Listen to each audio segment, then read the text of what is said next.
पहले तो मैं कोटली के रहने वाले शहरियों,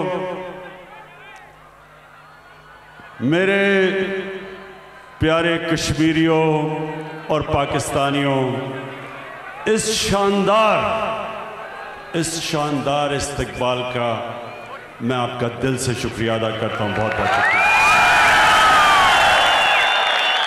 आज मेरे यहां आने का मकसद दुनिया को एक पैगाम देना है कि दुनिया ने कश्मीर के लोगों से 1948 में एक वादा किया था। यूनाइटेड नेशंस की सिक्योरिटी काउंसिल की रेजोल्यूशंस के मुताबिक कश्मीर के लोगों को हक मिलना था अपने मुस्तकबिल का फैसला करने के लिए। तो आज मैं यहां आया हूं सबसे पहले तो दुनिया को याद कराना कि वो जो हक दिया गया था कश्मीर के लोगों को, वो वादा पूरा नहीं हुआ। जबकि यही यूनाइटेड नेशंस की सिक्योरिटी काउंसिल ने ईस्ट तिमोर, इंडोनेशिया, एक मुसलमान मुल्क का एक जजीरा था, वहां क्रिश्चियन ज्यादा थे, उनको वही हक ईस्ट तिमोर को दिया गया और वो बड़ी जल्दी पूरा किया गया, रेफरेंडम करवाया गया और उनको आजाद कर दिया। तो मैं आज यूनाइटेड नेशंस को याद कराना चाहता हूं। मैंने यूनाइटेड नेशंस की जनरल असेंबली में भी याद कराया, आज भी करा रहा हूं और हमेशा याद कराऊंगा कि आपने अपना हक पूरा नहीं किया।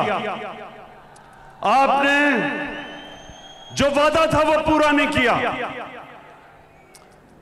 और दूसरी चीज, मैं कश्मीर के लोगों को यह कहना चाहता हूं कि इंशाअल्लाह जब ये आपको आपका हक मिलेगा, कश्मीर के लोगों को मकबूजा कश्मीर और आजाद कश्मीर, कि जब आप अपनी मुस्तकबिल का फैसला करेंगे और कश्मीर के लोग इंशाअल्लाह जब पाकिस्तान के हक में फैसला करेंगे, मैं ये भी आज कहना चाहता हूं कि उसके बाद पाकिस्तान कश्मीर के लोगों को वो हक देगा, उनको वो राइट देगा कि आप आजाद रहना चाहते हैं या आप पाकिस्तान का हिस्सा बनना चाहते हैं, ये आपका हक होगा। मैं आज दूसरी वजह से यहां इसलिए आया हूं कि मैं मकबूजा कश्मीर के लोगों को एक पैगाम देना चाहता हूं। और जिस तरह अभी मेरे से पहले वजीर खारजा ने कहा कि सारा पाकिस्तान आज मकबूजा कश्मीर की अवाम के साथ खड़ा है, लेकिन सिर्फ सारा पाकिस्तान ही नहीं आपके साथ खड़ा, मुसलमान दुनिया आपके साथ खड़ी है। अगर मुसलमान हुकूमतों में किसी भी वजह से, किसी की वजह से भी अगर वो आपको आज सपोर्ट नहीं कर रही, ये मैं आपको यकीन दिलाता हूं कि सारी मुसलमान दुनिया की अवाम मकबूजा कश्मीर के लोगों के साथ खड़ी है। बल्कि मैं इससे भी आगे जाता हूं, वो लोग जो मुसलमान भी नहीं लेकिन जो इंसाफ पसंद हैं, वो भी सब आज समझते हैं कि कश्मीर के लोगों को वो हक देना चाहिए जो यूनाइटेड नेशंस ने वादा किया था। मैं ये भी कश्मीर के मकबूजा कश्मीर के लोगों को आप पैगाम देना चाहता हूं कि हमें सब एहसास है जिस तरह के जुल्म आप पे हुए और हो रहे हैं, जिस तरह घरों में खबर आती है, मां बाप को खबर आती है कि उनके बेटे को गायब कर दिया गया, कहीं ले गए, जेल पे ले गए, या खबर आती है कि बेटा शहीद हो गया। मैं आपको एक बाप होते हुए ये कहना चाहता हूं कि हम सबको पता है कि आपके ऊपर क्या गुजरती होगी, किस किस्म की तकलीफों का आप सामना कर रहे हैं, किस किस्म के जालिम का आप मुकाबला कर रहे हैं और खड़े हैं आप। मैं ये भी आपको कहना चाहता हूं कि मेरे में जितनी भी हिम्मत हुई, हर फोरम के ऊपर मैं आपकी आवाज बुलंद करूंगा और कर रहा हूं और करता रहूंगा, चाहे यूनाइटेड नेशंस हो, चाहे दुनिया के लीडर्स हो, यूरोपियन यूनियन के लीडर्स हो, बरतानिया का जो पिछला अमेरिका का सदर था, 3 दफा उससे मैंने ताकीद की कि कश्मीर का मसला हल करें। मीडिया के ऊपर आपकी आवाज उठाऊंगा। आप मुतमईन हो जाएं कि जब मैंने कहा था कि मैं कश्मीर का सफीर बनूंगा, जब तक कश्मीर आजाद नहीं होगा, सारी जगह आपकी आवाज बुलंद करूंगा।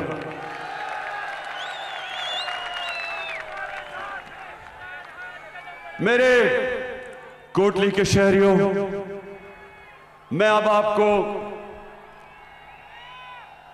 आपको ये बताना चाहता हूं कि जब हमारी हुकूमत आई तो मैंने पूरी कोशिश की कि हिंदुस्तान को हम एक दोस्ती का पैगाम दें, उनको समझाएं कि कश्मीर का मसला ये आपके जुल्म से नहीं हल होगा। दुनिया की तारीख ये बताती है कि कोई भी दुनिया की ताकतवर फौज एक आबादी के खिलाफ नहीं जीत सकती। जब एक कौम सारी खड़ी हो जाए, बड़ी से बड़ी फौज दुनिया की तारीख हमें बताती है कि फेल हो गई। अमेरिका सुपर पावर वियतनाम में नहीं जीत सका, 30 लाख लोगों की कुर्बानी दी वियतनाम के लोगों ने और आखिर आजाद हो गए। सुपर पावर नहीं जीत सकी। अफगानिस्तान की तारीख बताती है कि कितनी सुपर पावर्स आई हैं अफगानिस्तान में, लेकिन एक आबादी के खिलाफ कोई सुपर पावर नहीं जीत सकती। अल्जीरिया में फ्रांस ने कितना जुल्म किया, लेकिन आखिर आबादी के खिलाफ फ्रांस नहीं जीत सका। हिंदुस्तान 9 लाख फौज ले आए, ज्यादा भी फौज ले आए, लेकिन वो एक आबादी है कश्मीर के लोगों की जो आपकी गुलामी कबूल कभी नहीं करेगी।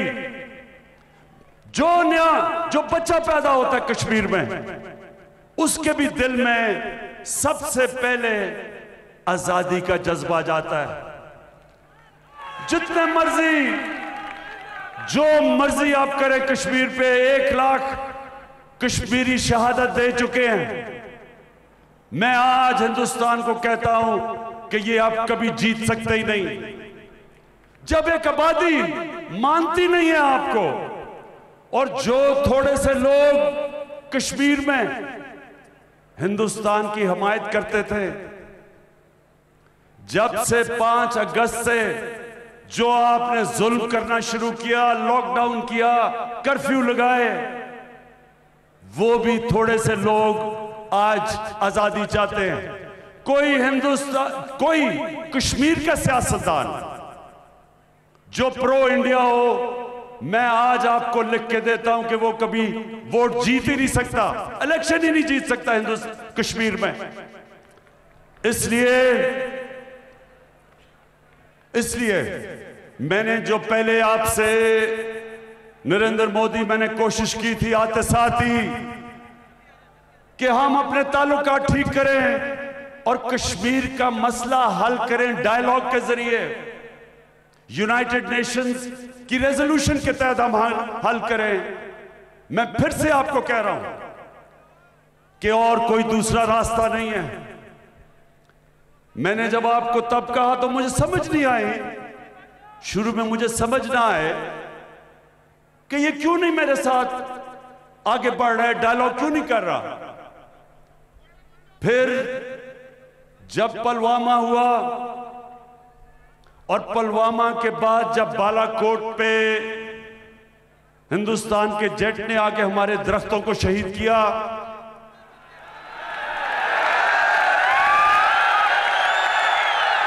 आपको पता है मुझे दरख्तों से खास लगा हुआ है, तो बड़ी मुझे तकलीफ हुई कि हमारे उन्होंने दरख्त शहीद कर दिए।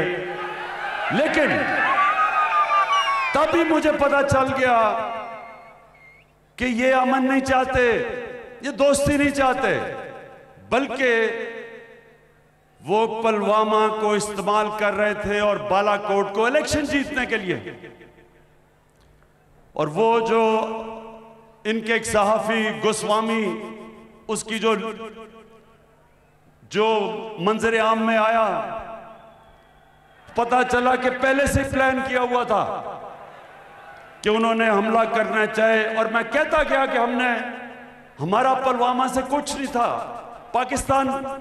पाकिस्तान पुलवामा के पीछे नहीं था, लेकिन पहले से प्लान किया था कि बमबारी करेंगे, उसको इस्तेमाल करेंगे इलेक्शन जीतने के लिए। फिर मंजर आम में क्या आया, यूरोपियन यूनियन की डिसइंफॉर्मेशन लैब, पता चला कि 600 इन्होंने फेक साइट्स बनाई हुई थी, फेक अकाउंट्स की, जिसमें से प्रोपेगेंडा चल रहा था पाकिस्तान की फौज के खिलाफ और इमरान खान के खिलाफ। तो हम दोस्ती कर रहे थे, आप जड़ें काट रहे थे हमारी। लेकिन आज अब सबके सामने जो आरएसएस का एजेंडा था, जो उनकी आइडियोलॉजी थी, वो सबके सामने है, मंजर आम पे है। मैंने हर फोरम पे कहा कि जब भी कोई आरएसएस जिस तरह का एजेंडा लेके आया, हमेशा असल नुकसान अपने मुल्क को करवाया। आज हिंदुस्तान में हालात देखें, मुल्क तकसीम हुआ है। असल में आरएसएस की आइडियोलॉजी ने सबसे ज्यादा नुकसान हिंदुस्तान को पहुंचाया और पहुंचाएगा। आज हिंदुस्तान के किसान निकले हुए हैं, मुसलमानों के जो हालात हैं वो सबके सामने हैं।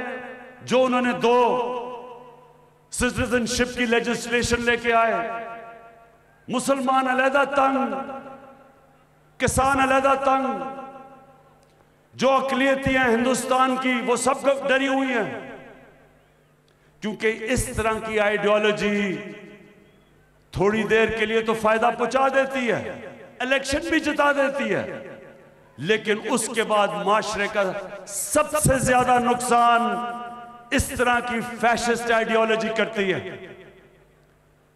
हमारे नबी सल्लल्लाहु अलैहि वसल्लम रहमतुल आलमीन थे, इंसानों के लिए रहमत बन के आए थे, रहमतुल मुस्लिमीन नहीं थे। सब इंसानों के लिए रहमत बन के आए थे। उन्होंने सब इंसानों को इकट्ठा किया, तकसीम नहीं किया। दुनिया की तारीख का सबसे बड़ा लीडर ना कभी कोई माजी में आया और ना कोई आ सकता है। तो हमें अल्लाह ने कहा उनकी सुन्नत पे चलो, जो भी उनकी सुन्नत पे चलता है वो होता है लीडर। कायदे आजम, जब कायदे आजम ने सियासत शुरू की तो हिंदू मुस्लिम एम्बेसडर कहलाए जाते थे, इंसानों को इकट्ठा करने वाले लीडर कि मिलकर आजादी की जंग लड़े। जो नेल्सन मंडेला, जो सारा साउथ अफ्रीका उसको क्यों मानता है? उसने इंसानों को इकट्ठा किया, तकसीम नहीं किया। एक तकसीम हुए माशरे को जोड़ा। तो नरेंद्र मोदी, मेरा सबसे बड़ा पैगाम आपको ये कि आप जो हिंदुस्तान को तकसीम करके, ये हिंदुत्व की जो आइडियोलॉजी है, ये आपको इलेक्शन तो जिता देगी, ये हिंदुस्तान की तबाही, ये तबाही की आप बुनियाद रख रहे हैं। तो आज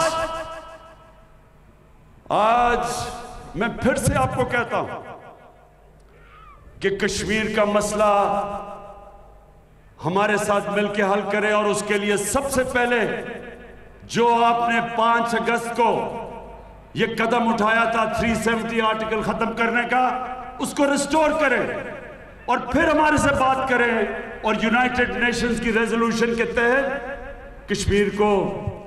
कश्मीरियों को वो हक दें जो दुनिया की कम्युनिटी ने, वर्ल्ड कम्युनिटी ने जो हक दिया था वो दें। हम तैयार हैं आपसे फिर से बात करने के लिए, लेकिन फिर से मैं कहता हूं, इसको कभी ये ना समझें जो मुझे लगता है पिछली बारी आपने समझा था कि हम कोई कमजोरी के आलम में आपसे दोस्ती करना चाहते हैं। ये मुल्क पाकिस्तान, ये मुल्क उन लोगों का है जो ला इलाहा इल्लल्लाह के कलमे के ऊपर मुल्क बना था। अल्लाह के सिवा किसी के सामने ये झुकने वाले लोग नहीं हैं। ये किसी से ना कभी किसी का खौफ है ना हो सकता है। जो अल्लाह, एक अल्लाह की गुलामी करता है वो कभी किसी और की गुलामी नहीं कर सकता। इसलिए कभी ये ना समझना कि जब हम कहते हैं हम आपसे दोस्ती करेंगे कि हमें किसी किस्म का खौफ या डर है। हम चाहते हैं कि कश्मीर के लोगों को उनका हक मिले। हम चाहते हैं ये जुल्म खत्म हो। हम चाहते हैं कश्मीरी भी अपनी जिंदगी का खुद फैसला करे। ये इनका ह्यूमन राइट है, ये इनका डेमोक्रेटिक राइट है, और इंशाअल्लाह इस राइट के लिए सारा पाकिस्तान कश्मीर के लोगों के साथ खड़ा है।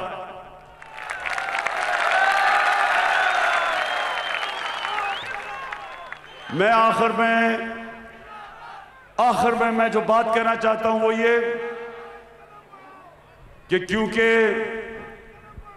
मैं अपने नबी सल्लल्लाहु अलैहि वसल्लम की सुन्नत पर चलने वाला हूं, मेरी भी पूरी कोशिश है कि मैं सारे अपने पाकिस्तानियों को इकट्ठा करूं, यूनाइट करूं, अपने सारे सूबों को इकट्ठा करूं, जो हमारे इलाके पीछे रह गए हैं उनकी मदद करूं।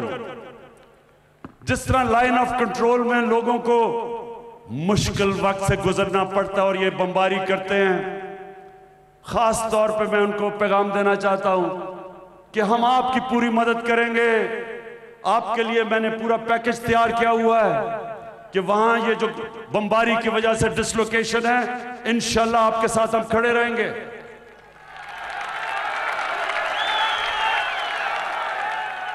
मैं हर किस्म की सोच के साथ बात करने के लिए तैयार हूं, हर किस्म के नजरिए के साथ मैं बात करने के लिए तैयार हूं, लेकिन जो मैं कभी किसी किस्म की मुफाहमत जो मैं नहीं करूंगा, मैं कभी बड़े बड़े डाकुओं को एनआरओ नहीं दूंगा।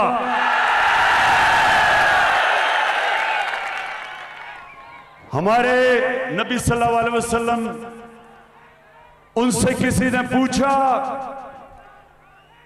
कि उन्होंने कहा जी ये तो बड़ी एक कुरैश की लड़की है, औरत है, इसने चोरी की है, ये तो कुरैश खानदान की है, तो इसको माफ कर दें। तो दुनिया के सबसे अजीम लीडर ने कहा कि अगर मैंने इसको माफ कर दिया तो हमारा वो हाल होगा जो तुम्हारे से पहले कितनी कौमें बर्बाद हुई, जिधर ताकतवर के लिए एक कानून और कमजोर के लिए दूसरा कानून।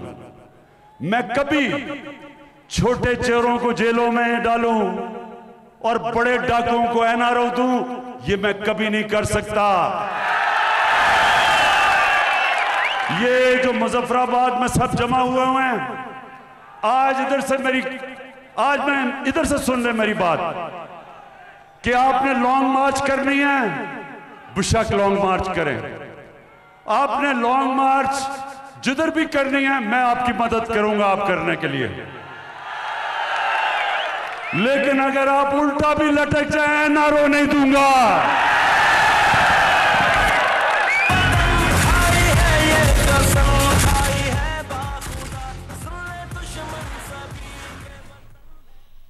वज़ीर आज़म इमरान ख़ान कोटली में अवामी इज्तिमा से ख़िताब कर रहे थे। उन्होंने कहा कि मेरे अंदर जितनी भी हिम्मत है, हर फोरम पर कश्मीरियों की आवाज़ उठाता रहूँगा, मीडिया के ऊपर कश्मीरियों की आवाज़ उठाऊँगा।